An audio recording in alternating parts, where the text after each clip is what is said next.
আমরা কি ব্ল্যাক হোলের ভেতরে বন্দী? ডিপ ট্রুথে আপনাকে স্বাগতম। আপনি আকাশের দিকে তাকিয়ে ভাবছেন, আমরা কি সত্যিই মহাবিশ্বের ভেতরে আছি, নাকি মহাবিশ্বটাই একটি ব্ল্যাক হোল আর আমরা কি তার বন্দী? জেমস ওয়েব স্পেস টেলিস্কোপের পর্যবেক্ষণে বিজ্ঞানীরা লক্ষ্য করেছেন বেশিরভাগ গ্যালাক্সি একই দিকে ঘুরছে।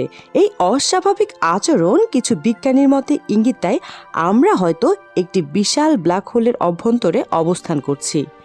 এই তত্ত্ব বলছে বিগ ব্যাং কোনো সূচনা নয়, বরং এটি ছিল একটি ব্ল্যাক হোলের ভেতরে ঘটে যাওয়া বিস্ফোরণ। সময়, আলো আর মাধ্যাকর্ষণ সব কিছুই তখন ভিন্ন নিয়মে কাজ করে।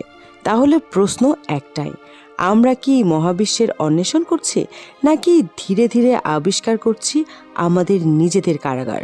সত্য সবসময় ভয়ঙ্কর, এটাই